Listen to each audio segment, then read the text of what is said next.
You start your side hustle on a good week. You feel motivated.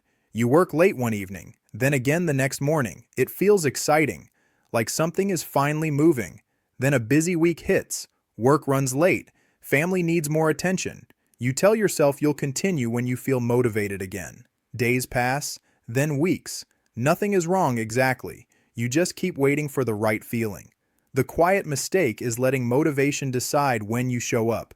Motivation comes and goes. When it fades, progress pauses with it.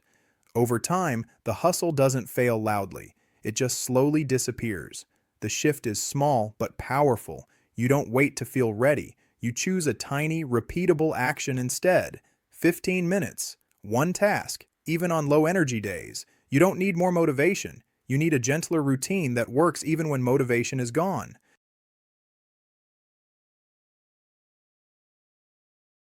You write the posts, you edit the videos, you answer the emails, you build the website, you handle the admin, and it feels responsible, like you're saving money, staying lean, keeping control. But the truth is, you're moving slower than you need to, because you're spending hours on things that don't grow your business. The mistake isn't being hands-on, it's treating every task like it's equally important. Some things only you can do, the strategy, the voice, the core offer. But a lot of what fills your day could be done by someone else, faster and cheaper than you think. And every hour you spend formatting a document is an hour you're not spending talking to customers or creating your next offer. You don't need a team. But you do need to let go of the idea that doing it all yourself is a badge of honor.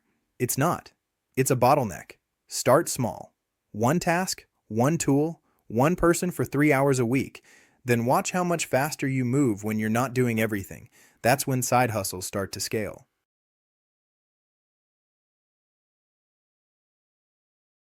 You posted for 2 weeks, maybe 3. You showed up, you shared your work, you put yourself out there, and then nothing happened. No sales, no messages, no traction. So you assumed it wasn't working. You thought maybe the idea was wrong, or the timing was off, or people just weren't interested. And quietly, you stopped.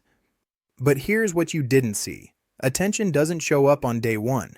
Trust doesn't build in a week. Most people need to see you 5, 10, even 15 times before they remember you exist, and you left right before that could happen. The mistake wasn't your content, it was your timeline. You were measuring success in days when the game is played in months. Consistency isn't about going viral. It's about being there long enough for someone to think of you when they finally need what you offer. And that moment doesn't come fast. It comes after you've shown up so many times that quitting felt harder than continuing. That's when traction starts, not before.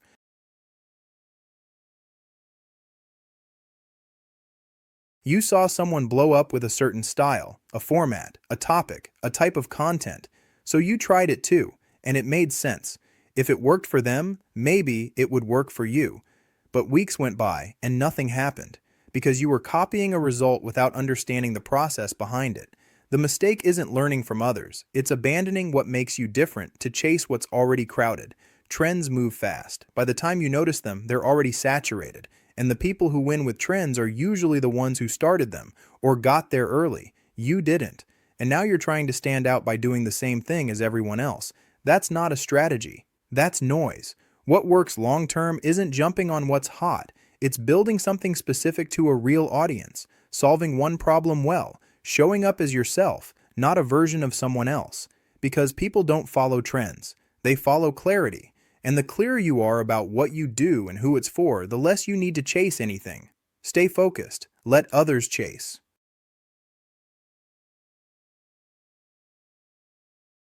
You have a valuable skill to offer, like graphic design or resume writing. You focus intensely on perfecting your craft, learning new techniques, and refining your process. This feels like the right work, but you spend very little time thinking about the person you're trying to serve. What keeps them up at night? Where do they spend their time online?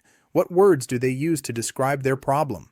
The mistake is assuming that quality work alone will attract clients. You become the best-kept secret in your field, creating impeccable work in a vacuum. Your messaging speaks in your own professional jargon, not in the language of the person who needs help. The disconnect is quiet but profound. You're solving a puzzle, but it might be the wrong one. The shift is to spend as much time understanding your client's world as you do honing your skill. Listen more than you broadcast. When you truly understand the who, The how of reaching them becomes much clearer, and your craft finally finds its audience.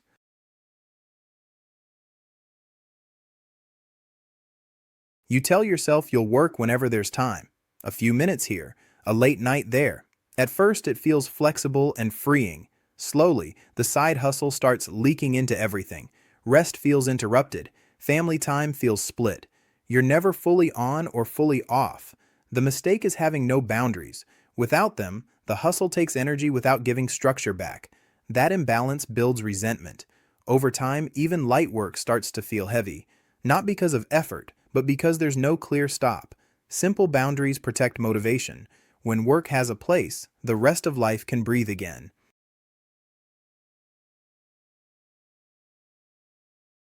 You work in silence. You don't share what you're doing with anyone, not because it's a secret, but because you think you should figure it out on your own first. Get further along, have something impressive to show. But the longer you go without talking to anyone, the harder it gets. You start second guessing yourself, you lose momentum, you forget why you started. The mistake isn't independence, it's isolation, because building a side hustle alone means you only have your own perspective, your own doubts, your own blind spots, and that makes everything feel heavier than it is. You don't need a mastermind or a mentor or a fancy network. You just need one or two people who are a few steps ahead or walking the same path. People who remind you that slow progress is still progress, who catch the mistakes you can't see, who celebrate the small wins that feel invisible when you're alone. Find them. A group, a forum, a coworker who's also building something, and talk about what you're doing, not for validation, for clarity, because the moment you stop building in a vacuum, everything starts to make more sense, and you stop quitting on the days when it feels hard.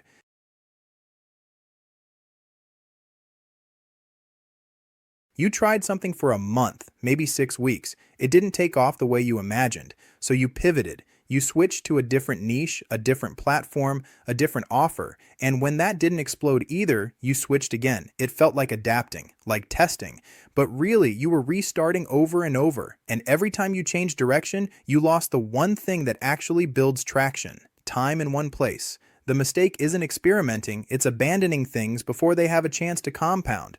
Because most side hustles don't work in month 1. They work in month 4, after you've learned the patterns, fixed the weak spots, and let people start to recognize you. But if you keep switching, you never get there. You stay in the beginner phase forever, trying new things without mastering any of them.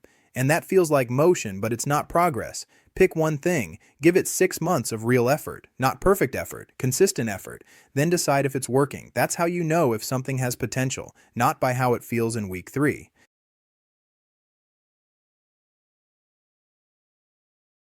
You're building the version that will work at scale. The course with 12 modules, the membership with all the features, the service package with every possible add-on. And it sounds smart. You're thinking long-term, planning for growth. But the problem is, no one is buying yet, because you're so focused on what it will be that you forgot to build what people need today. The mistake isn't thinking ahead. It's skipping the version that gets you your first 10 customers, because those first 10 teach you everything. What's confusing, what's missing, what people actually care about. And you can't learn any of that by planning. You learn it by selling something simple and watching what happens. You don't need the fancy version yet. You need the version someone will pay for this week. One call, one template, one clear outcome. Build that. Sell it to 5 people. Then use what you learned to build the next thing. Because the best products aren't designed in isolation. They're shaped by real feedback from real customers. And you only get that feedback after you start, not before. So stop building for later. Build for now. Then let now teach you what later should look like.